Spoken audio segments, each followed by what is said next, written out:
Cypermethrin हे red triangle मधलं कीटकनाशक आहे, म्हणजे अत्यंत विषारी गटातलं.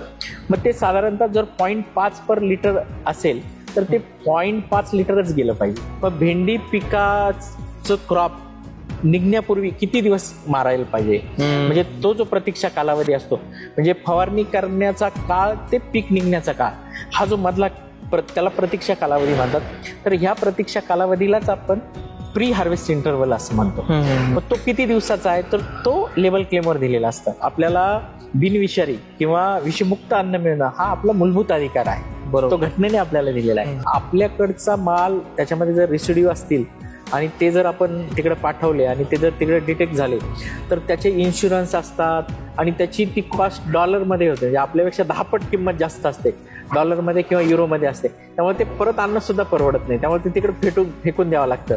आणि दुसरं ते डिस्ट्रॉय करायचे वेगळे चार्जेस असतात. प्रत्येक 100 नागरिकांमागे 14 लोकांना आज कर्करोग निदान होत आहे. आज शिरोळमध्ये कर्करोगाचं प्रमाण प्रचंड मोठ्या प्रमाणात वाढलेलं आहे. जर तुमच्या जमिनीमध्ये सेंद्रिय कर्बाचं 1% प्रमाण असेल तर तुमची माती अतिशय चांगली उपजाऊ होऊ शकते. परंतु जर तुमच्या मातीमध्ये सेंद्रिय कर्बाचं प्रमाण 0.2 0.3 इतकं कमी असेल, एवढ्यापर्यंत खाली आलेलं आहे. आज संपूर्ण भारताची जर आपण आकडेवारी पाहिली तर सेंद्रिय कर्बाचं प्रमाण हे 0.2 ते 0.4 इतकं कमी प्रमाणात आहे. म्हणजे आपल्या सगळ्या जमिनी आहेत ह्या सिक सॉइल आहे असं आपण म्हटलं तरी वावगं ठरणार नाही. ज्यावेळेस जमिनीचा ऑर्गॅनिक कार्बन 1% पर्यंत येतो त्यावेळेस जमिनीचा जो सामू आहे तो उदासीन व्हायला सुरुवात होते. म्हणजे आज जर आपण पाहिलं तर जमिनीचा सामू हा अल्कलाईन झालेला आहे, विम्लयुक्त झालेला आहे. मग जेवढा सामू अल्कलाईन होईल तेवढं अन्नद्रव्य जे आहेत या अन्नद्रव्याचे क्षारामध्ये रूपांतर होतं. आपण सपोज युरिया टाकला, जमिनीचा जर सामू 7.9 आहे आणि युरिया टाकला तर 30 सेकंदामध्ये त्याचं रूपांतर क्षारामध्ये होतं. दिवसेंदिवस जगभरातील शेती पद्धती बदलत चालली. आता सध्याचं यांत्रिकीकरण, AI तंत्रज्ञान, डिजिटल तंत्रज्ञान या सगळ्या गोष्टी शेतीमध्ये हळूहळू इम्प्लिमेंट होत चालल्या. परंतु एक वर्ग असा आहे शेतकऱ्यांमधला की जो शाश्वत शेती किंवा जे आपण जुन्या पद्धतीनं म्हणतो की सेंद्रिय शेती या गोष्टीकडे वळताना दिसतोय. आणि साधारणतः कोरोनाच्या नंतर जर विचार केला तर अनेक शेतकरी जे आहेत जे की रासायनिक शेती करत होते त्यांचा ओढा सेंद्रिय शेतीकडं किंवा शाश्वततेकडं जाताना आपल्याला दिसतं. तर मग हे काय आहे? शाश्वत शेती म्हणजे नेमकं काय? रेसिड्यू फ्री शेती म्हणजे नेमकं काय? विषमुक्त शेती जे की आता ग्राहकांमध्ये किंवा शेतकऱ्यांमध्ये सुद्धा खूप एक आकर्षित करणारी एक शेती पद्धती झाली आहे, विषमुक्त शेती. तर मग रसायनं वापरून जे शेती करतात त्या अन्नामध्ये किती विष असतं? ह्या सगळ्या गोष्टी शेतकऱ्यांना माहिती आहेत का? किंवा शेतकरी याबद्दल कितपत सज्ञान आहेत किंवा त्यांना यामध्ये काय माहिती आहे? या संदर्भातील डिटेल माहिती किंवा या संदर्भातील चर्चा आपण आज विशेष पॉडकास्टच्या माध्यमातून करणार आहोत. आणि आज या संदर्भात बोलण्यासाठी आपल्या सोबत रोमिफ इंडिया म्हणजे रेसिड्यू फ्री आणि ऑर्गॅनिक मिशन इंडिया फेडरेशनचे अध्यक्ष प्रशांत नायकवाडे सर. सर नमस्कार, तुमचं लोकमत ॲव्हरेज या विशेष पॉडकास्ट मध्ये स्वागत आहे. धन्यवाद सर. सर, आता आपण बघतो की कोरोनाच्या नंतर बऱ्यापैकी लोक हेल्थ कॉन्शियस झाले, म्हणजे आरोग्याकडे लक्ष द्यायला लागले. आणि अनेकांना हे लक्षात आलं की सगळं संपलं तरी शेती शेवटी संपणार. जग ज्यावेळेला सगळं संपेल त्याच्या शेवटी शेती असेल आणि त्यानंतर जर झालं तर जगाचा नाश होईल. पण शेती ही शाश्वत आहे आणि शेतीमध्ये अगदी खूप संधी आहेत हे लोकांना कोरोना नंतर समजायला लागलं. रेसिड्यू फ्री शेती एक सगळ्यात महत्वाची संकल्पना, त्यानंतर ती आधी होतीच अशी, पण त्यानंतर लोक याकडे जास्त लक्ष देऊ लागले सेंद्रिय. पण मला एक सांगा की सध्या ह्याच्या काही संकल्पना आहेत, अगदी शाश्वत शेती, नैसर्गिक शेती, विषमुक्त शेती, सेंद्रिय शेती, रेसिड्यू फ्री, यामध्ये नेमकं काय मूलभूत फरक आहेत? आणि शेतकऱ्यांमध्ये बरेचदा असं होतं की मी सेंद्रिय शेती करतोय, मी रेसिड्यू फ्री करतोय, नेमकं काय करतोय? संभ्रमाचं वातावरण आहे. नेमकं याबद्दल तुमची काय निरीक्षण आहे? मागच्या अनेक वर्षांपासून तुम्ही शेतकऱ्यांसोबत काम करताय, प्रमाणीकरणासाठी काम करताय, रेसिड्यू फ्री किंवा ऑर्गॅनिक फार्मिंगसाठी, तर काय एकंदरीत तुमचं निरीक्षण आहे? आता खरं आपण जर संज्ञा पाहिल्या तर याच्यामध्ये हे जे प्रकार आहे, म्हणजे सेंद्रिय शेती असेल, नैसर्गिक शेती असेल किंवा विषमुक्त शेती असेल किंवा नैसर्गिक शेतीमध्ये आता काही होमा फार्मिंग पण आहे, म्हणजे होम करायचा, किंवा बायोडायनॅमिक शेती पद्धती असेल. तर ह्या सगळ्या शेती पद्धती ज्या आहेत ह्या शाश्वत शेतीच्या एक प्रकार आहे. आता शाश्वत शेती म्हणजे काय? शाश्वत शेतीमध्ये ज्या शेतीमधली उपजाऊ क्षमता जी आहे ती शाश्वत राहील. उत्पादन आपल्याला शाश्वत, म्हणजे आपल्याला खात्रीला आहे की नाही, आपण जर 50,000 रुपये त्याच्यामध्ये खर्च केले तर 1.5 लाख रुपये आपल्याला उत्पादन मिळेल. ही शाश्वत, ही हमी ज्या शेती पद्धतीमध्ये आहे त्याला आपण शाश्वत शेती असं म्हणतो. आणि या शाश्वत शेतीमध्ये कुठले प्रकार येतात, तर मग प्रामुख्याने सेंद्रिय शेती येते. आज जी मी असं म्हणेल की आज संपूर्ण जगामध्ये जी वैज्ञानिक दृष्टिकोनातून सगळ्यात सफल शेती पद्धती कुठली असेल तर ती सेंद्रिय शेती आहे. बरं. ज्याला एक प्रकारचा वैज्ञानिक दृष्टिकोन आहे, सपोर्ट आहे. आज आता आपल्या भारत देशामध्ये नैसर्गिक शेतीचा प्रकार आलेला आहे. नैसर्गिक शेती पद्धती आहेत. खरं तर ह्या ज्या शेती पद्धती आहेत ह्या सगळ्याच शेती पद्धती ह्या एकतर आरोग्य, पर्यावरण आणि शेती जी आहे त्या सगळ्याच्या अनुषंगाने शाश्वत असल्या पाहिजे. बरोबर. म्हणजे कुठली शेती करताना आपण जो शेतमजूर त्याच्यामध्ये लाभतोय, किंवा आज आपण जर पाहिलं तर शेती आपण कशासाठी करतो तर ती आपलं मूलभूत गरज आहे. तर त्यामध्ये अन्न मिळतं. अन्न, वस्त्र, निवारा, आपण या 3 मूलभूत गरजांपैकी सगळ्यात महत्वाची गरज अन्न आहे. मग हे अन्न आपण घेताना ते विषारी नसावं. म्हणजे आपल्याला विषारी अन्न आपल्याला बिनविषारी किंवा विषमुक्त अन्न मिळणं हा आपला मूलभूत अधिकार आहे. बरोबर. तो घटनेने आपल्याला दिलेला आहे. ते मूलभूत अधिकारासाठी आपल्याला म्हणजे विषमुक्त अन्न असलं पाहिजे, हा त्यातला अट्टहास आहे. दुसरं, पर्यावरण चांगलं राहिलं पाहिजे. आणि तिसरं, जी शेती पद्धती करतोय ती आपली शाश्वत राहिली पाहिजे. म्हणजे आपल्या ताटामध्ये, म्हणजे आपण म्हणतो ना फार्म टू फोर्क, म्हणजे शेतातून पिकवलेलं अन्न ताटामध्ये ज्यावेळेस येतं ते विषमुक्त असलं पाहिजे. आणि मग त्यासाठी आज सेंद्रिय शेती असेल किंवा अवशेषमुक्त शेती याला फार प्रामुख्याने महत्व दिलं जातं. आता याच्यामध्ये जर आपण पाहिलं तर सेंद्रिय शेती आणि अवशेषमुक्त शेती ह्या वेगवेगळ्या गोष्टी आहेत. अवशेषमुक्त शेतीमध्ये तुम्हाला म्हणजे जे अत्याधुनिक तंत्रज्ञानाने निर्माण केलेले जे रासायनिक खतं आहेत, रासायनिक कीटकनाशक आहेत, रासायनिक बुरशीनाशक आहेत किंवा रासायनिक ग्रोथ हॉर्मोन्स आहेत, याचा वापर करता येतो. परंतु तो वापर किती असावा तर प्रत्येक म्हणजे प्रत्येक प्रॉडक्टचा लेबल क्लेम असतो. म्हणजे आज आपल्याकडे जर पाहिलं तर ऍक्ट आहे, जसं central insecticide board registration act आहे, त्यानंतर फर्टिलायझर कंट्रोल ऑर्डर आहे. तर ह्या ऍक्टने ज्यावेळेस ह्या खतांना म्हणजे त्याचं मॅन्युफॅक्चरिंग करायला किंवा त्याची विक्री करायला किंवा त्याचं इम्पोर्ट करायला ज्यावेळेस आपल्याला मान्यता दिलेली आहे, त्या मान्यतेमध्ये वेगवेगळ्या प्रकारच्या ट्रायल्स म्हणजे बायोएफिकसी ट्रायल्स आहेत, त्यानंतर त्याचं टॉक्झिकोलॉजी डाटा त्याचा घेतला जातो. आणि ह्या ज्या निविष्ठा आहेत त्या निविष्ठा पर्यावरण असेल, मानव असेल, प्राणी मात्र असेल तर यांना हानिकारक नको यासाठी त्या किती वापरायच्या, त्याची मानवासाठी किंवा पर्यावरणामधील इतर पशुपक्ष्यांसाठी सहनशीलता किती आहे हे सगळं चेक केलं जातं आणि मग त्याचा डोस दिला जातो. आपण पाहतो ना, बरोबर, सपोज आपल्याला सायपरमेथ्रिन वापरायचं आहे. आता सायपरमेथ्रिन हे रेड ट्रँगल मधलं कीटकनाशक आहे, म्हणजे अत्यंत विषारी गटातलं. मग ते साधारणतः जर 0.5 पर लिटर असेल तर ते 0.5 लिटरच गेलं पाहिजे. जर ते 0.6 गेलं किंवा 0.10 गेलं, शेतकऱ्यांचं असं असतं ना की जर आपण जास्त टाकलं की रिझल्ट चांगला जास्त येतो. आता मी ज्या वेळेला शेतात फवारणी करायचं तर मी सुद्धा असंच करायचं, म्हणजे अगदी एक झाकण टाकायचंय तर आपण 1.5 टाकूया, चांगला रिझल्ट मिळेल. त्यामध्ये आता हा काय प्रॉब्लेम झालेला आहे, हा खरं तर आपण जर पाहिलं तर ह्या सगळ्या कारणामुळे म्हणजे हा जो ढोबळपणा आहे ना किंवा हा मुगमपणा की नाही आपल्याला जास्त टाकलं तर जास्त आपल्याला त्याचं रिझल्ट चांगला येतील, ह्या चुकीच्या गोष्टींमुळेच आपलं आज जे पाहतोय की जे रिसिड्यू आपल्याला सापडत आहेत वातावरणामध्ये, आपल्या अन्नामध्ये, पाण्यामध्ये आणि एकंदरीत सगळ्या जीवसृष्टीमध्ये, म्हणजे जी बायोडायव्हर्सिटी आहे, जैवविविधता, त्या सगळ्या जैवविविधतेमध्ये हे जे अंश आहेत ते आता आपण पेरत चाललेलं आहे. म्हणजे त्याचं अतिशय सोपं चांगलं उदाहरण तुम्हाला सांगतो.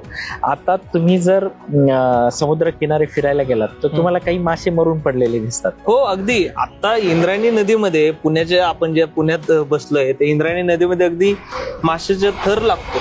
मी स्वतः ते बघितल्यात.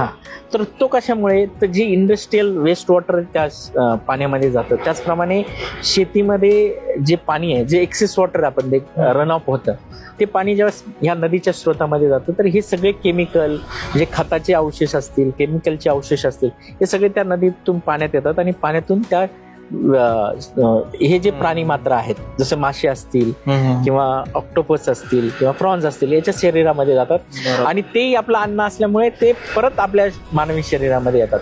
आणि ज्यावेळेस अशा रसायनांच्या अंशांचं नेहमी संकलन आपल्या शरीरात वेगवेगळ्या पार्टमध्ये होत राहतं.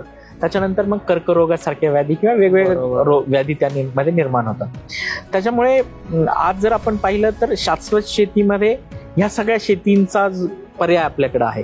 त्याच्यामध्ये विषमुक्त शेती म्हणजे विषमुक्त शेतीमध्ये आपण अवशेषमुक्त शेती जर म्हटलं तर रासायनिक अवशेषमुक्त शेतीला जास्त रेसिड्यू फ्री फार्मिंगला त्याला जास्त प्राधान्य द्यायला पाहिजे. कारण आज जर आपण पाहिलं आज जी आपली निर्यात चालते, द्राक्षाची निर्यात आहे, डाळिंबाची निर्यात आहे, संत्र्याची निर्यात आहे, आता ड्रॅगन फ्रुट्स मोठ्या प्रमाणात येते त्याची निर्यात होते.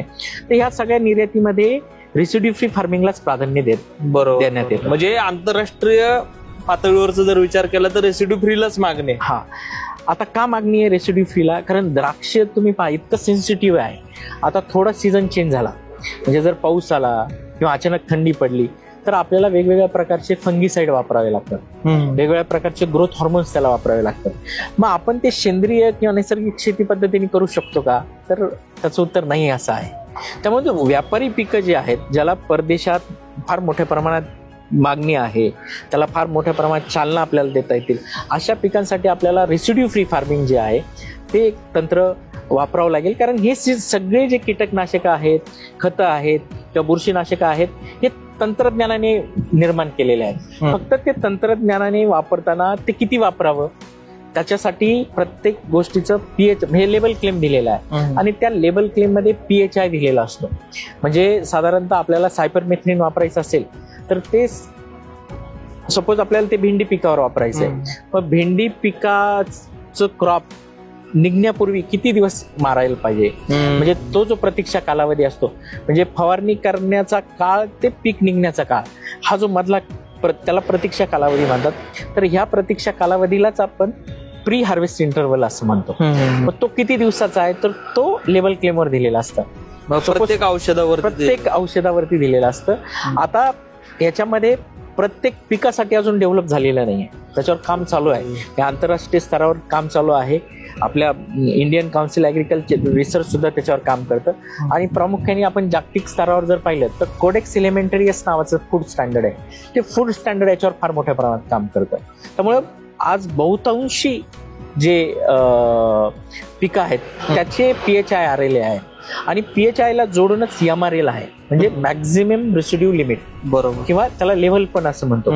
आता हे मॅक्झिमम रेसिड्यू लिमिट काय आहे तुम्ही जे म्हणत होता की 0.5 ग्रॅम असेल पर लिटर तर ते 0.5 ग्रॅम घेतलं पाहिजे. बरोबर. याचा अर्थ काय की 0.5 ग्रॅम हे त्या किडीवर पण काम करतं आणि ते पिकांना, प्राणी मात्रांना, मानवाला सहनशील आहेत, त्याच्यातून कुठलाही दुष्परिणाम घडणार नाही. बरोबर. म्हणजे त्याचं 0.5 जी लेवल आहे ती सहनशीलता आहे. बरोबर. हा, म्हणजे ती रेजिस्टंट आहे म्हणून मग ते 0.5 त्याला मॅक्झिमम रेसिड्यू लिमिट असं म्हणतो. मग PHI आणि MRL घेऊन आपण कुठलंही ज्यावेळेस कीटकनाशकं, बुरशीनाशकं किंवा वेगवेगळ्या प्रकारचे जे खतं आहेत, खतं मातीचं जर आपण पृथक्करण केलं तर ज्या प्रमाणात त्या जे खतं आहेत म्हणजे सपोज नत्र, स्फुरद, पालाश किंवा इतर सूक्ष्म अन्नद्रव्य त्याची कमतरता किती जमिनीमध्ये त्यानुसार जर आपण रासायनिक खतं टाकले तर रासायनिक खतं, रासायनिक कीटकनाशकं आणि हे सगळेच पदार्थ ही लेबल क्लेम प्रमाणे केलेली शेती याला आपण रेसिड्यू फ्री फार्मिंग असं म्हणतो. आता रेसिड्यू फ्री फार्मिंग आणि ऑर्गॅनिक फार्मिंग याच्यामध्ये तफावत आहे. आता सेंद्रिय शेतीमध्ये आपल्याला कुठलंही रासायनिक कीटकनाशकं, खतं, बुरशीनाशकं वापरता येत नाही. बरोबर. त्याच्यामध्ये नैसर्गिक निर्मित किंवा नैसर्गिक संसाधनांपासून निर्माण झालेली जी खतं आहेत, औषधं आहेत त्याचा जर आपण वापर केला आणि अशा पद्धतीची शेती जर आपण केली म्हणजे सेंद्रिय शेती म्हणजे काय तर सइंद्रिय शेती. सइंद्रिय म्हणजे आपल्या पृथ्वी तलावरचं वातावरण, पाऊस, ऊन, वारा ह्या सगळ्याच घटकांचा वापर करून केलेली शेती म्हणजे सेंद्रिय शेती असा त्याचा अर्थ होतो. आणि याच्यामध्ये नैसर्गिक शेती आता जी पद्धत आलेली आहे नवीन, आता नैसर्गिक शेती म्हणजे काय तर त्याला आपण झिरो टिलेज फार्मिंग असं म्हणतो. बरोबर. म्हणजे नांगरायचं नाही आणि शेती करायची. तर आता झालंय काय तर मासानोबु फुकुओका नावाचे एक जपानी शास्त्रज्ञ होते, त्यांनी ह्या शेती पद्धतीचा शोध सुरुवातीला लावला. ते मायक्रोबायोलॉजिस्ट होते, सूक्ष्मजीवांचा फार मोठ्या प्रमाणात त्यांचा अभ्यास होता. मासानोबु फुकुओकांनी त्यांचं संपूर्ण आयुष्य ह्या नैसर्गिक शेतीच्या तंत्रज्ञानाचा शोध घेण्यासाठी व्यतीत केलं. आता याच्यामध्ये एक गोष्ट अशी आहे की नैसर्गिक शेती म्हणजे काय, तर आपण त्या जमिनीला नांगरायचं नाही किंवा कुठल्याही प्रकारची मशागत करायची नाही. जे म्हणजे आज जे आपण जंगलामध्ये झाडं वगैरे पाहतो, बरोबर, तर ही एक नैसर्गिक शेतीचं अतिशय चांगलं उदाहरण आहे. परंतु नैसर्गिक शेती ज्यावेळेस आपण आपल्या हंगामी पिकांसाठी वापरायला घेतो किंवा आपल्या व्यापारी पिकांना करायला घेतो, तर त्यावेळेस आपल्याला फार लिमिटेशन्स आहेत, मर्यादा आहेत. वातावरण चेंज होतंय, मध्येच जास्त पाऊस पडतो, मध्येच जास्त थंडी पडते, ऊन आता तुम्ही जर पाहिलं तर 45-46 डिग्री सेल्सिअस पर्यंत जातं. हे सगळं करताना नैसर्गिक शेतीला आपल्याला फार मोठ्या प्रमाणात मर्यादा आहे. मग आता सेंद्रिय शेती आणि नैसर्गिक शेतीमध्ये काय डिफरन्स आहे, तर नैसर्गिक शेती ही 0 टिलेज आहे, बरोबर, आणि सेंद्रिय शेती ही मिनिमम टिलेज म्हणतो, म्हणजे कमीत कमी मशागती करून, बरोबर. परंतु सेंद्रिय शेतीमध्ये आपल्याला एक वातावरण निर्मिती करावी लागते, नैसर्गिक संसाधनांची मदत घेऊन शेतीला पूरक असं वातावरण निर्माण करावं लागतं. त्यामध्ये आपण सेंद्रियमध्ये आपण रासायनिक खतं नाही वापरू शकत, त्यामध्ये वापरू शकत नाही. आणि नैसर्गिक शेतीमध्ये कुठलंच खत वापरायचं, कुठलंच खत फक्त नैसर्गिक निसर्गावरती, म्हणजे जमिनीचा जो ऑर्गॅनिक कार्बन आहे तो सूक्ष्म जीवांद्वारे जास्तीत जास्त कसा वाढवला जाईल, म्हणजे मासानोबा फुकुओकांचं हेच तंत्रज्ञान होतं की सूक्ष्म जीवाणूंचा वापर जास्तीत जास्त करायचा, म्हणजे त्यांना पोषक असं वातावरण निर्माण करायचं. आणि ते बरोबर, म्हणजे बायोलॉजिकल ट्रान्सम्युटेशन नावाचा एक फॅक्टर आहे, ते बायोलॉजिकल ट्रान्सम्युटेशन करतात आणि पिकांना जे जे अन्नद्रव्य पाहिजे ते निर्माण करून देतात. तर अशा प्रकारे अवशेषमुक्त शेती, सेंद्रिय शेती आणि नैसर्गिक शेती हे तिन्ही शाश्वत शेतीचा एक भाग आहे आणि हे तिघही वेगवेगळे आहेत. सर, आता तुम्ही सांगितलं की रेसिड्यू फ्री शेती, नैसर्गिक शेती, सेंद्रिय शेती, यातला मूलभूत फरक आता समज तुम्ही आता सांगितला, पण आता जो शेतकऱ्यांचा जो ओढा याकडे आहे त्याबद्दल तुम्ही काय सांगाल, नेमकं याची काय गरज आहे आताच्या एकंदरीत या शेती पद्धतीमध्ये?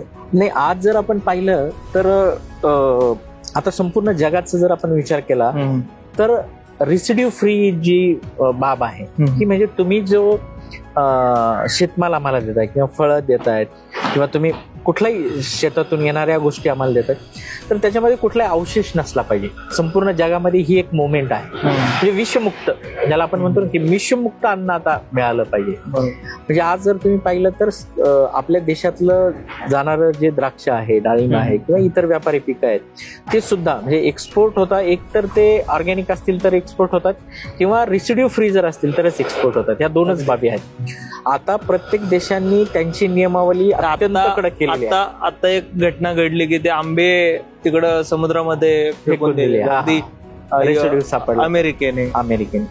त्याचं होतं असं की त्यांच्याकडे याबद्दल फार स्ट्रिक्ट नियमावली आहे, रेग्युलेशन्स आहे. बरोबर. त्यामुळं आपल्याकडचा माल त्याच्यामध्ये जर रेसिड्यू असतील आणि ते जर आपण तिकडे पाठवले आणि ते जर तिकडे डिटेक्ट झाले तर त्याचे इन्शुरन्स असतात आणि त्याची ती कॉस्ट डॉलरमध्ये होते, म्हणजे आपल्यापेक्षा 10 पट किंमत जास्त असते डॉलरमध्ये किंवा युरोमध्ये असते. त्यामुळे ते परत आणणं सुद्धा परवडत नाही, त्यामुळे ते तिकडे फेकून द्यावं लागतं.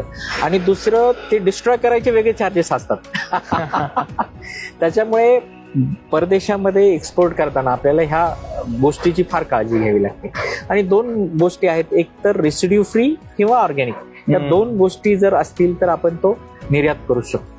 म्हणून गरजेचं आहे. म्हणजे आज जर आपण पाहिलं तर संपूर्ण जगाची मागणीच आहे की आम्हाला विषमुक्तांना, आज तुम्ही पहा, आज सामाजिक माध्यमं आहेत आणि आज शिक्षण क्षेत्र फार मोठं झालेलं आहे, अवेअरनेस होत चाललेला आहे. आपण आज जर भारताच्या दृष्टिकोनातून जर आपण पाहिलं तर इंडियन काउन्सिल मेडिकल रिसर्च असं सांगतं की आज जे कृषी रसायनं आहेत, म्हणजे जे कर्करोगाचं प्रमाण आहे, आता प्रत्येक 100 नागरिकांमागे 14 लोकांना आज कर्करोग निदान होत आहे. तर ते वेगवेगळ्या गोष्टींची भयानक परिस्थिती आहे. मग याच्यामध्ये तुम्हाला अन्ननलिकेचा कर्करोग असेल, महिलांमध्ये गर्भाशयाचा कर्करोग असेल किंवा लहान आतड्याचे कर्करोग असतील, स्वादुपिंडाचे कर्करोग असतील, याचं वेगवेगळं प्रमाण आता होत चाललेलं आहे.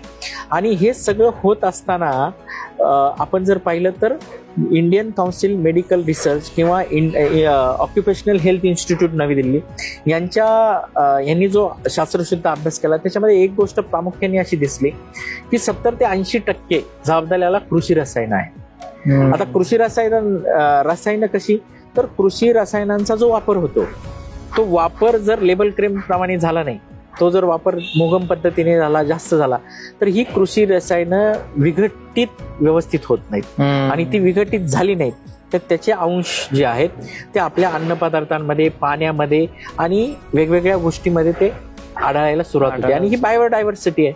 म्हणजे आपण जर पाहिलं तर आपण प्राणी मात्रही खातो, आपण मांसाहारी पण आहोत, आपण फुलंही खातो, फळही खातो, फुलांचेही काही प्रकार आपण खातो, किंवा आपण त्याच्यापासून तयार झालेले मद्य पितो किंवा ज्युसेस पितो, किंवा त्याच्यापासून तयार झालेले आपण सॉसेस खातो. तर या सगळ्यामध्ये कुठे ना कुठे हे रेसिड्यू येतात. आणि हे रेसिड्यू म्हणजे एक तर आपल्या शरीरामध्ये वेगवेगळ्या आपले जे पार्ट आहेत बॉडीचे, त्याच्यामध्ये त्याचं संकलन होतं आणि त्याच्यातून मग कर्करोगाची निर्मिती होते. म्हणजे फक्त कर्करोगच होत नाही तर मेंटल रिटार्डेशन जे आहे, म्हणजे मज्जासंस्थेचे आज कितीतरी आजार जे आहेत त्याला कारणीभूत आज रसायनं. आज आपल्याकडं पूर्वी आपण कॅन्सर ट्रेनचं उदाहरण द्यायचं, तुम्हाला कल्पना असेल, जी भटिंडा टू बिकानेर ट्रेन चालते. आणि बिकानेरला टाटाचं जे कॅन्सरवर काम करणारे एक हॉस्पिटल आहे, जे अतिशय मोफत आणि कमी पैशामध्ये विलाज आहे. मुंबईमध्ये पण आहे. तर ही ट्रेन चालताना पूर्वी ती बुधवार आणि शुक्रवार चालायची, आज रोज चालते. तर संध्याकाळी 6 वाजता निघते, सकाळी 10 वाजता बिकानेरला पोहोचते. तर का त्याच्यात जास्त कॅन्सर प्रवासी प्रवास करतात, तर ते बिकानेरला हॉस्पिटल आहे म्हणून. आणि त्या म्हणजे याची गिनीज वर्ल्ड बुक मध्ये नोंद अशी झालेली आहे की प्रत्येक वेळी ट्रेन ज्यावेळेस चालते तर प्रत्येक वेळी नव्याने किमान 100 लोक असे असतात त्याच्यामध्ये की ज्यांना नव्याने कर्करोगाची लागण झालेली आहे. म्हणजे हे प्रमाण आज इतक्या मोठ्या प्रमाणात फोफवत चाललेलं आहे. दुसरी महत्वाची गोष्ट, आपण पंजाब फार लांब ठेवू, आज जर आपण शिरोळचं उदाहरण पाहिलं, कोल्हापूरचं शिरोळ, आता मध्ये एक ॲक्वा डॅम, त्याच्यानंतर सेवावर्धिनी आणि शिवाजी विद्यापीठाने कार्यक्रम घेतला होता. रोमिफ इंडियाच्या माध्यमातून मी कोल्हापूरला गेलो होतो. त्यांनी त्या शिरोळच्या पाण्याचा अभ्यास केला, मातीचा अभ्यास केला आणि त्याच्यातून आढळणारे जे इंडस्ट्रियल वेस्ट असतील किंवा ॲग्रिकल्चर जे कीटकनाशक आहेत त्याचं प्रमाण किती आहे, काय, त्यांनी कसं कर्करोग होतो या संदर्भात एक कार्यशाळा घेतली होती. तर त्या कार्यशाळेला मी रोमिफचा प्रतिनिधी म्हणून गेलो होतो. तर आज शिरोळमध्ये कर्करोगाचं प्रमाण प्रचंड मोठ्या प्रमाणात वाढलेलं आहे. हे आज तुम्ही जसं टाटाचं कॅन्सर मेमोरियल हॉस्पिटल बिकानेरला आहे, तसंच ते मुंबईला आहे. बरोबर. मुंबईला आज जर तुम्ही पाहिलं तर जवळपास दरवर्षी 40,000 रुग्ण तिथं कर्करोगाची ट्रीटमेंट घेतात. तसंच नाशिकला मानवता नावाचं हॉस्पिटल आहे, 35,000 रुग्ण 1 वर्षात तिथं ट्रीटमेंट घेतात. आणि मुंबईला तर इतकी वाईट परिस्थिती की तिथं हॉस्पिटलला म्हणजे ऍडमिट करायची कॅपॅसिटी त्यांची नाहीये, कॅपॅसिटी संपलेली आहे. पण लोक अगदी रस्त्यावर, तुम्ही ते ओव्हरब्रिजच्या खाली ट्रीटमेंट घेतानाच्या बातम्या एबीपी माझा, आज तकला तुम्ही पाहत असाल. बरोबर. भयंकर परिस्थिती आहे. तर हे सगळं आता याला कसं आहे की पॅकेज फूड असेल किंवा सौंदर्य प्रसाधने हे सुद्धा तितकंच जबाबदार आहे. परंतु कृषी रसायनांचा याच्यात सगळ्यात जास्त वाटा कसा, तर कृषी रसायनांचा संपर्क आपण जे डेली रोज खातो त्याच्याशी येतो. म्हणजे फळ पिकं असतील, भाजीपाला असेल, अन्नधान्य असेल, त्याच्यामुळे त्याचा डायरेक्ट आपला संबंध खाण्याशी असल्यामुळे त्याचा म्हणजे जे प्रमाण आहे कृषी रसायनांमुळे कर्करोग होण्याचं हे जास्त आहे. बरोबर. सर, आता मला एक सांगा की देशभरामध्ये आता हे एवढं भयानक वास्तव तुम्ही सांगितलं, अगदी महाराष्ट्रातही पटापटा लोक कॅन्सरग्रस्त होतात. तर मग हे जे रसायन आपण कृषीमध्ये वापरतो त्यामध्ये काय, म्हणजे तुमच्या तुम्ही एवढ्या शेतकऱ्यांना भेटताय, तुम्ही एवढ्या गव्हर्नमेंट बॉडीवर काम करताय, तुम्ही सेंद्रिय शेतीमध्ये अनेक वर्षापासून काम करताय, तर मग याला कुठेतरी आळा घालता येऊ शकतो का? रसायन खतामध्ये आपल्याकडे काही नियम असे नाही आहेत कसं? नाही, आता ऍक्च्युली नियम आहेत. आता आपण जे मी म्हटलं ना लेबल क्लेम, की लेबल क्लेम म्हणजे काय, तर आपल्याला त्या लेबल क्लेमवर जी माहिती दिलेली आहे त्याप्रमाणेच त्याचा वापर झाला पाहिजे. होतं काय आपल्याला, आता आपल्याकडे शिक्षण जे आहे ना, म्हणजे आता शिक्षण का महत्वाचं आहे, तर चांगल्या आणि वाईट गोष्टी कळणं, हे कुठली गोष्ट चांगली आहे कुठली गोष्ट वाईट आहे हे वर्गीकरण शिक्षणच नाहीये. म्हणजे शिक्षण. तर आपल्याकडे जर तुम्ही पाहिलं तर शेती कोण करतं, तर जो इतर क्षेत्रांमध्ये काही करत नाही तो अडाणी, जो अडाणी. म्हणजे आजही ग्रामीण भागात तुम्ही जर शिकला नाही तर शेती करायला लागेल. आणि मग त्याच्यामुळे काय होतं की हे रसायन वापरताना, कारण तुम्ही जर पाहिलं तर शेती क्षेत्र हे 100% वैज्ञानिक आहे. बरोबर. म्हणजे आज जर तुम्ही पाहिलं, आज तुम्हाला थोडा जरी त्रास व्हायला लागला आरोग्याच्या दृष्टिकोनातून तर तुम्ही MS MD डॉक्टरांकडे जातात. किंवा आपली साधी व्हेकल खराब झाली तर तुम्ही चांगल्यातलं चांगलं गॅरेज शोधता की जे इंजिनियर लोक तिथे काम करतात. तसं पण शेतीकडे बघण्याचा दृष्टिकोन कसा आहे, अतिशय उलटा आहे. म्हणजे ज्या क्षेत्राला एवढं मोठं विज्ञान आहे ते क्षेत्र आपण अतिशय मुगमपणे काम सोडून दिलंय. अगदी सोडून दिल्यासारखं आहे. तुम्ही आदिवासी पाड्यांवर जा किंवा ग्रामीण भागात अजूनही पहा, शेतकरी कृषी विद्यापीठ किंवा तज्ञांचं ऐकत नाही. म्हणजे ते मोस्टली काय की एखाद्या शेतकऱ्याला चांगलं उत्पादन आलं तर त्या शेतकऱ्याला ते फॉलो करतात. पण तो शेतकरी किती जिनाईनली त्या शेतकऱ्यांना माहिती देईल याच्यावर सुद्धा ते आधारभूत आहे. आणि आपल्याकडे प्रत्येक किलोमीटर प्रमाणे मातीचा स्ट्रक्चर बदलत जातं, मातीचं टेक्स्चर बदलत जातं. मातीची उपजाऊ क्षमता सगळ्या क्षेत्रामध्ये आपल्याकडे 5 हवामान कृषी विभाग आहेत. तर ह्या 5ही विभागामध्ये वेगवेगळ्या प्रकारची माती आहे. त्याच्यामध्ये असणारा सेंद्रिय कर्ब, त्याच्यामध्ये उपलब्ध असणारे NPK, त्याच्यामध्ये उपलब्ध असणारं सोडियम म्हणजे सोडियमचं प्रमाण किंवा क्लोरीनचं प्रमाण किंवा इतर जे सूक्ष्म अन्नद्रव्य त्याचं प्रमाण हे सगळं वेगवेगळं आहे. त्याच्यामुळे आपण जे स्थानिक कृषी विद्यापीठ आहेत, कृषी महाविद्यालय आहेत, कृषी विज्ञान केंद्र आहे, यांची माहिती घेतली पाहिजे किंवा यांच्याकडून शास्त्रशुद्ध माहिती घेऊन ती शेती केली पाहिजे. पण आज किती ठिकाणी केली जाते तर ती होत नाही. त्याच्यामुळे खरं हा प्रॉब्लेम म्हणजे माझं स्वतःच प्रामाणिक मत आहे, प्रांजळ मत आहे की शेती करणं पूर्वीसारखं राहिलेलं नाही. हे 100% विज्ञान आहे आणि वैज्ञानिक असल्यामुळे ते वैज्ञानिक स्वरूपाने म्हणजे तांत्रिक दृष्टिकोनातूनच ते केलं पाहिजे. बरोबर, तरच त्याला यश मिळेल. आणि आज तुम्ही पहा शेती कोणाची सक्सेस आहे, जे तरुण आज IT क्षेत्रातले, इंजिनिअरिंग क्षेत्रातले, आज कृषी पदवीधर जे शिकलेले आहेत आणि जे शेतीमध्ये चांगले काम करतात ते तरुण आज फार मोठ्या प्रमाणात चांगली शेती करतायत. बातम्या तसंच येतात की आज नोकरी सोडून शेती केल्याने सक्सेस. आज विलास शिंदे हे एमटेक इन ऍग्रिकल्चर आहेत. बरोबर. आणि आज विलास शिंदेनी किती मोठं काम केलेलं आहे सह्याद्रीच्या माध्यमातून किती शेतकऱ्यांना. तर ते काय ते सगळं तंत्रशुद्ध आहे. आज तुम्ही म्हणजे रेसिड्यू फ्री, आमच्या रोम ऑफ इंडिया मधला रेसिड्यू फ्री शब्द हा विलास शिंदे साहेबांमुळेच आलेला आहे. ते माझे अतिशय चांगले मित्र आहेत, मार्गदर्शक आहेत, मेंटर आहेत. पण म्हणजे शिक्षणाचा शेती क्षेत्रावर 100% इम्पॅक्ट होतो. बरोबर.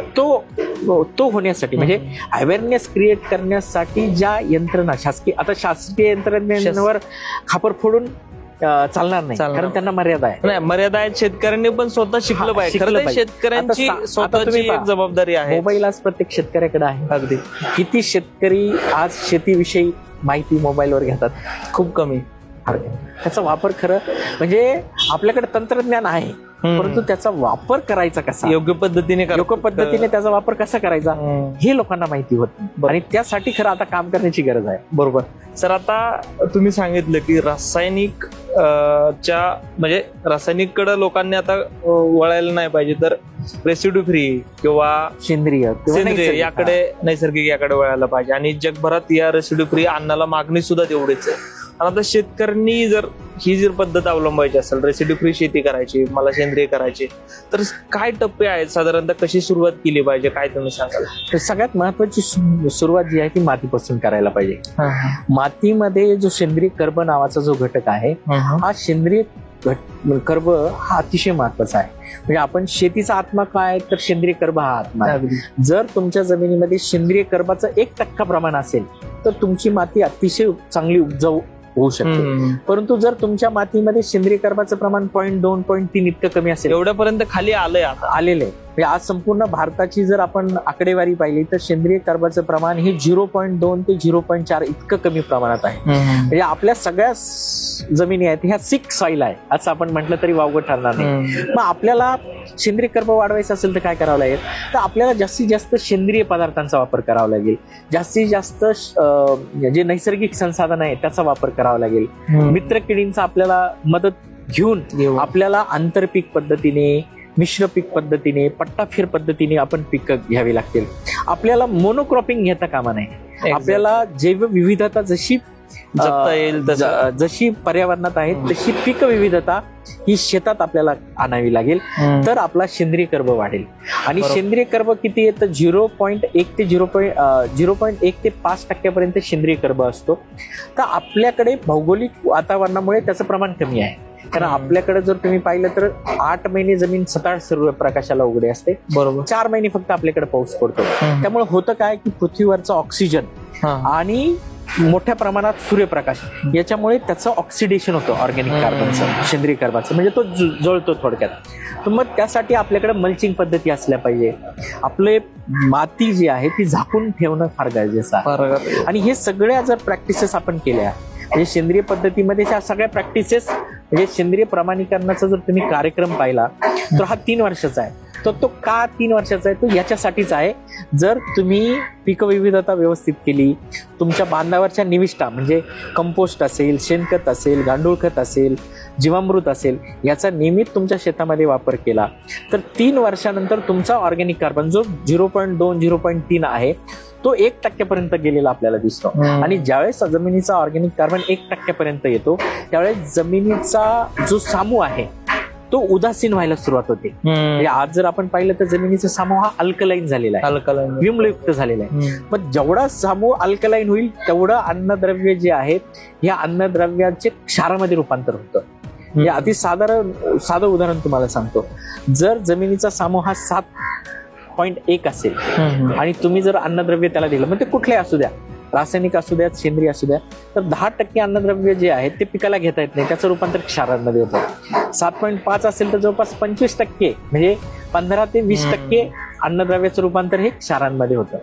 आणि जर तो 8 पर्यंत गेला तर जवळपास 35 ते 40% रूपांतर क्षारांमध्ये होतं. आणि 8च्या पुढे गेलं तर 65 ते 70% अन्नद्रव्य क्षारांमध्ये रूपांतर होतं, ते पिकांना घेता येत नाही. आणि पाठीमागं सर मी एक जे ॲग्रोनॉमिस्ट आहेत त्यांच्यासोबत पॉडकास्ट केला. त्यांचं असं म्हणणं आहे की मराठवाड्यातल्या काही भागातल्या आम्ही पाण्याचं आणि मातीचं टेस्टिंग केलं तर त्यांचा जवळपास 9% पर्यंत हे गेलेलं आहे, पीएच गेलेला आहे. म्हणजे अगदी किती खराब झालेला आहे जमिनी पूर्ण. म्हणजे 9% पीएच म्हणजे त्या अतिशय खारवटलेल्या याच्यामध्ये काहीच उगणार नाही. आणि होतं काय, ह्याचा मूळ कसं सेंद्रिय कार्बन ते मी तुम्हाला सांगतो. जमिनींना उपजाऊ क्षमता जमिनींची कशामुळे वाढते तर ऑर्गॅनिक कार्बन वाढल्यामुळे. पण ती का वाढते, जर ऑर्गॅनिक कार्बन 1% पर्यंत गेला तर विम्लयुक्त जी जमीन आहे तिचा जो सामू आहे हा उदासीन होण्याकडे जातो. म्हणजे किमान 7.5 7.2 7.3. आणि सामू जेवढा उदासीन होत जातो तेवढं अन्नद्रव्य धरून ठेवण्याची क्षमता जमिनीची वाढते. आणि अन्नद्रव्य धरून ठेवण्याची क्षमता जमिनीची वाढली की ते अन्नद्रव्य पिकांना अतिशय सरळ मार्गाने जमिनीला देता येतं. परंतु आपल्याकडे आता काय, आपण सपोज युरिया टाकला, जमिनीचा जर सामू 7.9 आहे आणि युरिया टाकला तर 30 सेकंदामध्ये त्याचं रूपांतर क्षारामध्ये होतं. बरं, म्हणजे 30 सेकंदामध्ये. हा, तर 30 सेकंदामध्ये मुळाच्या कक्षेमध्ये हे जर आलं नाही तर ते क्षार होणार आणि ते पिकाला घेता येणार नाही, अशी परिस्थिती आपल्याकडे होती. म्हणून अन्नद्रव्य धरून ठेवण्याची क्षमता, ज्याला कॅटायन एक्सचेंज कॅपॅसिटी म्हणतो, ती जर आपल्याला वाढवायची असेल तर ऑर्गॅनिक कार्बन आपल्याला वाढवावं लागेल. आणि ऑर्गॅनिक कार्बन जर आपल्याला वाढवायचं असेल तर आपल्याला सेंद्रिय खतांचा वापर जमिनीमध्ये जास्त करावा लागेल. मग त्याच्यामध्ये तुम्ही जे मिश्र पिकं आहेत किंवा हिरवळीचे पिकं आहेत, ध्यांचा आहे, मूग आहे, चवळे, याचा सुद्धा वापर तुम्ही करायला पाहिजे शेती. म्हणजे जे प्राणी मात्रा आता आपल्याकडे गाय, मांजर, बैल हे मारतात, तर हे इकडं तिकडं न टाकता जर तुम्ही जमिनीमध्ये पुरलं तर पुढं शेकडो वर्ष त्याच्यातलं अन्नद्रव्य, त्यातले मिनरल्स, विटॅमिन्स आणि त्याच्यातून जे जीवाणूंना खाद्य आहे ते मोठ्या प्रमाणातून त्या जीवाश्मातून त्यांना उपलब्ध होणार आहे. त्याचप्रमाणे एखाद्या पिकाला आपल्याला उत्पादन मिळालं नाही, म्हणजे टोमॅटो आहे, गाजर आहे, त्याला आपल्याला उत्पादन मिळालं नाही किंवा मार्केट रेट त्याचा नाहीये, तर ते तुम्ही उपटू नका, जाळू नका, फेकू नका, ते तुम्ही जमिनीत गाडा. त्याच्यातून मिळणारं जे अन्नद्रव्य आहे हे 16 प्रकारचं अन्नद्रव्य त्या पिकामध्ये असतं आणि ते 16 प्रकारचं अन्नद्रव्य रिस्टोर होतं आणि त्याच्यातून ऑर्गॅनिक कार्बनची निर्मिती सुद्धा मोठ्या प्रमाणात होते. कारण जीवाश्म हे काय आहे तर जीवाश्म हे सूक्ष्म जीवाणूंचं अन्न आहे. म्हणजे नायट्रोसोमोनास, नायट्रोसोकोकास ही जे बॅक्टेरिया आहेत, हे बॅक्टेरिया ह्या जीवाणूंना हे जे सेंद्रिय पदार्थ आहेत त्याच्यावर अटॅक करतात, त्या सेल त्या वेगवेगळ्या करतात आणि त्याच्यातून सेंद्रिय कार्बनची निर्मिती होते आणि इतर सूक्ष्म अन्नद्रव्य, मुख्य अन्नद्रव्य पिकांना उपलब्ध करून देत असतात. म्हणजे आपल्याला जर या शेती पद्धतीकडे वळायचं असेल, रेसिड्यू फ्री किंवा नैसर्गिक किंवा सेंद्रिय, तर सगळ्यात आधी तुम्हाला मातीचं आरोग्य करावं लागेल. आपल्याला त्याच्यामध्ये म्हणजे पंचसूत्री त्याची अशी आहे की एक तर सगळ्यात महत्वाचं, तुम्ही जमिनी जास्त खोल नांगरल्या नाही पाहिजे. दुसऱ्या, तुम्ही जमिनी ह्या सूर्यप्रकाशाला 7-8 उघड्या ठेवल्या नाही पाहिजे. मल्चिंग काहीतरी नैसर्गिक मल्चिंग. तिसरी महत्वाची गोष्ट, तुम्ही आंतरपीक पद्धती त्याच्यामध्ये घेतल्या पाहिजे, अवलंबलीच पाहिजे. चौथी महत्वाची त्याच्यामध्ये पद्धत आहे, तुमचं मृदा आणि जल संधारण जे आहे ते व्यवस्थित असलं पाहिजे. म्हणजे जे रन ऑफ सॉइल होते ते तुम्ही व्यवस्थित केलं पाहिजे. पाण्याचा व्यवस्थित वापर तुम्ही केला पाहिजे. आणि सगळ्यात महत्वाची गोष्ट की आपल्या जी पीक विविधता आहे, या पीक विविधतेला अनन्यसाधारण महत्व आहे, त्याचं जतन आपण केलं पाहिजे. बरोबर. आणि पीक विविधतामध्ये आता पीक विविधतेचं दुसरं सायंटिफिक तुम्हाला महत्व सांगतो. जर पीक विविधतेमध्ये जर आपण 4 ओळी कपाशीच्या लावल्या आणि 2 ओळी आपण मोहरीच्या लावल्या, परत 4 ओळी आपण कपाशीच्या लावल्या, 2 ओळी आपण मकाच्या लावल्या, तर काय स्ट्रक्चर तयार होतं मी तुम्हाला सांगतो. आपल्या जमिनीमध्ये नायट्रोजन हवा असतो. तर ही जी मोहरी आहे किंवा चवळी आहे, म्हणजे द्विदल वर्गीय वनस्पती जर आपण त्याच्यामध्ये घेतलं तर ते आपल्या पिकांना नायट्रोजन उपलब्ध करून देतं. द्विदल वर्गीय वनस्पती, कारण त्यांच्या मुळांवर रायझोबियम नावाचा जीवाणू हे गाठी करतात आणि त्याच्यामध्ये नायट्रोजन ते स्थिर करतात. दुसरी महत्वाची गोष्ट, जर तुम्ही मोहरी घेतली तर मोहरीला पिवळी कलरची फुलं येतात. बरोबर. आणि ही फुलं जी आहे, ही मोहरी आंबेलीफिरी वर्गातलं पीक आहे. ती ही पिवळी फुलं नैसर्गिक जे आपले मित्र किडे त्यांना अट्रॅक्ट करते. आता जर तुम्ही पाहिलं, चवळीवर क्रायसोपा कार्निया मोठ्या प्रमाणात येतो.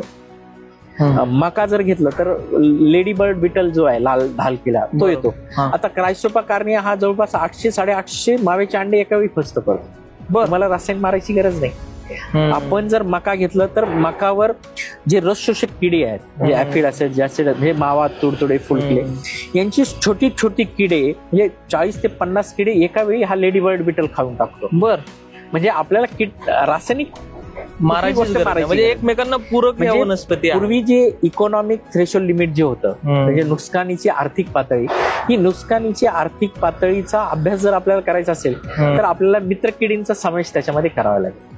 आणि दुसरं, जे द्विदल वर्गीय वनस्पती किंवा ज्यांना शेंगा येतात, शेंगवर्गीय पिकांचं जर आपण आंतर्भाव मिश्र पीक म्हणून केला तर नायट्रोजनचं फिक्सेशन होतं आणि मोठ्या प्रमाणात आपल्याला जे अन्नद्रव्य आपल्याला खतांच्या माध्यमातून द्यायचं ते त्यांना नैसर्गिक पद्धतीने उपलब्ध. बरोबर.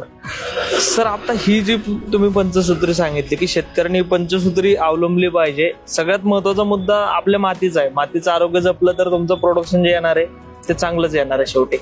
तर मला एक सांगा, ही जगातली जी मागणी आहे रेसिड्यू फ्री अन्नाची, किंवा सध्याचं आपले इंडियन फार्मिंग किंवा फार्मिंग इंडस्ट्रीमध्ये जे काय शेती होतीये, जे काय खतं आपण वापरतोय, तर हे सगळं बघता रेसिड्यू फ्री किंवा ऑर्गॅनिक या सगळ्या शेती पद्धतीचं काय भविष्य असेल, काय तुम्हाला वाटतं? आज जर आपण पाहिलं तर जगामध्ये तर विषमुक्त अन्नाला मागणी, म्हणजे तुम्ही आयदर सेंद्रिय करा किंवा रेसिड्यू फ्री करा.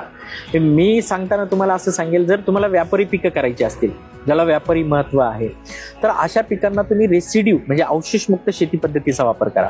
कारण द्राक्षासारख्या पिकाला आपण सेंद्रिय पद्धतीमध्ये जाऊ शकत नाही. परंतु जे हंगामी पिकं आहेत किंवा जे कोरडवाहू पिकं आहेत, म्हणजे जसं आपल्या गळीत धान्य आहे, तृणधान्य आहे, तर याला तुम्ही सेंद्रिय पद्धतीचा वापर करा. याच्यातून तुम्हाला अतिशय चांगल्या पद्धतीचं उत्पादन देखील येईल. पण व्यापारी पिकांना तुम्हाला अवशेषमुक्त शेतीचा वापर करा. आणि एकंदरीतच शाश्वत शेतीच्या वाटा जर आपण पाहिल्या तर मी असं म्हणेल की रेसिड्यू फ्री फार्मिंग ही पहिली पायरी आहे शाश्वत शेतीची. म्हणजे रसायनांचा कमीत कमी वापर म्हणजे किंवा मर्यादित वापर हा करायला शिकलं पाहिजे. आणि त्याच्यानंतरची पुढची पायरी ही सेंद्रिय शेती. म्हणजे आधी, म्हणजे विलास शिंदे साहेब नेहमी सांगत असतात की आधी आपण पहिलीत गेलं पाहिजे, नंतर आपण 10वीत गेलं पाहिजे. पहिली ही अवशेषमुक्त शेती आहे आणि 10वी ही सेंद्रिय शेती आहे. बरोबर. पूर्णपणे रसायनाचा वापर न करणे हे खूप पुढची पायरी आहे. आज आपल्या भारतीय परिस्थितीनुसार आता पूर्वांचलचे राज्य जर आपण सोडले तर आपल्याकडे, आज पश्चिम महाराष्ट्रात आपण आहोत, तर आज मला सांगा किती शेतकरी सेंद्रिय शेती करतात? लिमिटेशन्स आहेत, त्यांचा दोष नाहीये. आपल्याकडे लिमिटेशन्स आहेत, वातावरण, भौगोलिक परिस्थिती, या सगळ्याचा विचार जर आपण केला तर आधी आपण अवशेषमुक्त शेतीच्या वाटा पारखल्या पाहिजेत, नंतर आपण हळूहळू सेंद्रिय शेतीकडे गेलं पाहिजे. बरोबर. एकदा आपण अवशेषमुक्त शेतीला सुरुवात केली आणि आपण हळूहळू ऑर्गॅनिक कार्बन रिस्टोर करत गेलो, ज्यावेळेस आपला ऑर्गॅनिक कार्बन 1च्या एक किंवा त्याच्यापेक्षा जास्त पुढे जाईल त्यावेळेस आपण निश्चितच सेंद्रिय शेती करायला हरकत नाही. कारण ऑर्गॅनिक कार्बन ज्यावेळेस आपला 1% जाईल त्यावेळेस बायोलॉजिकल ट्रान्सम्युटेशन होईल आणि सगळ्या प्रकारचे जे अन्नद्रव्य पिकाला पाहिजे म्हणजे संतुलित मात्रात ते संतुलित मात्रेमध्ये पिकाला मिळतील. बरोबर. आज अन्नद्रव्य कमी संतुलित मात्रामध्ये न मिळाल्यामुळे पिकांवर रोग आणि किडींचं प्रमाण जास्त येतं. म्हणजे आज जर आपल्याला फॉस्फरस मिळाला नाही तर आपल्या पिकांवर केवडा येतो म्हणजे ज्याला आपण डाउनी मिल्ड्यू म्हणतो. आज जर आपल्या पिकांना पोटॅशियम मिळालं नाही तर पावडरी मिल्ड्यू येतो. आज जर पिकांना सल्फर मिळालं नाही तर त्याच्यामध्ये रेड माइट्स पिकावर येतो. आज जर आपल्या पिकांच्या पानांच्या कडा जर लाल झाल्या तर त्याचा अर्थ काय तर नायट्रोजनचं प्रमाण जास्त झालंय. म्हणजे डायग्नोस्टिक इफेक्ट जे आहे म्हणजे अन्नद्रव्य संतुलित मात्रामध्ये गेलं पाहिजे ते गेलं पाहिजे आणि त्यासाठी ऑर्गॅनिक कार्बन 1% किमान पाहिजे. आणि ऑर्गॅनिक कार्बन 1% आला तर जमिनीचा सामू हा उदासीन होतो आणि जमिनीचा सामू उदासीन झाला तर कॅटायनेक्शन कॅपॅसिटी वाढते म्हणजे जमिनीत अन्नद्रव्य धरून ठेवण्याची क्षमता वाढते. आणि एकदा अन्नद्रव्य धरून ठेवण्याची क्षमता जमिनीची वाढली की आपण जे खतं टाकू ते पिकाला लागू होतं. हा एकमेकांशी कनेक्टेड सायकल आहे. म्हणून आपण माती जी आहे मातीला सर्वप्रथम प्राधान्य दिलं पाहिजे आणि मातीला प्राधान्य दिल्यानंतर ह्या सगळ्या गोष्टी आपल्या घडणार आहेत. आणि आज जग आपण जर पाहिलं तर हे सगळं जग विषमुक्त अन्नाकडे वाढ घेते. म्हणून प्राधान्य आधी अवशेषमुक्त शेतीला नंतर सेंद्रिय शेतीला मग नंतर मी म्हणेल नैसर्गिक शेतीला. बरोबर. अगदी खरं तर खूप मोठा विषय आहे आणि खरं तर ही काळाची गरज सुद्धा आहे. म्हणजे अगदी आता जे आपण खातोय त्यामध्ये किती प्रमाणात विष आहे हे आता आपण सांगू शकत नाही. आणि नैसर्गिक शेती हा खूप आता तुम्ही सांगितल्याप्रमाणे खूप लांबचा टप्पा आहे. सुरुवात शेतकऱ्यांनी रेसिड्यू फ्री फार्मिंग किंवा रासायनिक अवशेषमुक्त शेती पद्धतीपासून केली पाहिजे आणि हा प्रत्येक शेतकऱ्यांना जमण्यासारखा विषय असं मला वाटतं. सहज आहे कारण आज आपल्याकडे सगळ्या निविष्ट आहे. फक्त आपल्याला लेबल क्लेम पाहिजे. आता लेबल क्लेम जर आपल्याला नसेल तर आता आपल्याकडे आता मी एक झिरो रेसिड्यू नावाचं पुस्तक लिहिलेलं आहे सध्यासाठी तर तुम्ही ते पुस्तक रेफर करू शकता किंवा ॲग्रोवन सारखा दैनिक आहे ते तुम्ही रेफर करू शकता किंवा तुमच्या आता लोकमतचं जे पॉडकास्ट आहे ते लोकमतच्या पॉडकास्टमध्ये वेगवेगळ्या तज्ञांच्या मुलाखती तुम्ही घेतात आणि हे एका क्लिकवर उपलब्ध आहे शेतकऱ्याच्या मोबाईलमध्ये ते तुम्ही रेफर केलं पाहिजे. म्हणजे ह्या सगळ्या गोष्टींचा किंवा कृषी विद्यापीठ आहे कृषी विज्ञान केंद्र आहे यांचा पिकनिहाय तंत्रज्ञान जर तुम्ही पाहिलं आणि त्यानुसार जर केलं तर अतिशय सोपं आहे. अतिशय सोपं. बरोबर. फक्त आपली मानसिकता हवी की आपल्याला ते करायचं आहे हे महत्त्वाचं. खरं तर शेतकऱ्यांना म्हणजे यासाठी मार्केट सुद्धा अवेलेबल आहे रेसिड्यू फ्री जे काय आपलं शेतमाल उत्पादित होतो. परंतु शेतकऱ्यांनी हे केलं पाहिजे. शेतकऱ्यांनी सुरुवात ही मातीपासून केली पाहिजे. त्यानंतर टप्प्याटप्प्याने जे सरांनी आता सांगितलं एकंदरीत या पॉडकास्टच्या माध्यमातून तुम्हाला ज्या गोष्टी कळाल्यात तर त्याचा अंमलबजावणी आपण शेतामध्ये केली पाहिजे. आंतरपिकं असतील किंवा जी बहुविध पीक पद्धती सरांनी सांगितली तर खरं तर हा खूप मोठा विषय. आपण येणाऱ्या काळामध्ये टप्प्याटप्प्याने रेसिड्यू फ्री फार्मिंगचा आता पुढचा टप्पा आता आपण या शेती पद्धतीची ओळख सुरुवात कशी केली पाहिजे या सगळ्या गोष्टीवर चर्चा केली. येणाऱ्या काळात त्याचा पुढचा आपण टप्पा आणि असेच वेगवेगळे विषय घेऊन तुमच्यासोबत खरं तर रेसिड्यू फ्री फार्मिंग याबद्दल बोलत राहू. आता आपण इथेच थांबूयात. सर तुम्ही आम्हाला वेळ दिला त्याबद्दल खूप खूप धन्यवाद. आणि तुम्हालाही याबद्दल काही प्रश्न असतील तर आम्हाला कमेंट करून नक्की सांगा. आणि अशा पद्धतीने वेगवेगळे पॉडकास्ट वेगवेगळे विषय जर तुम्हाला चर्चा घडवून आणावीशी वाटत असेल तर तेही आम्हाला कमेंट करून नक्की सांगा. इथेच थांबूयात. धन्यवाद.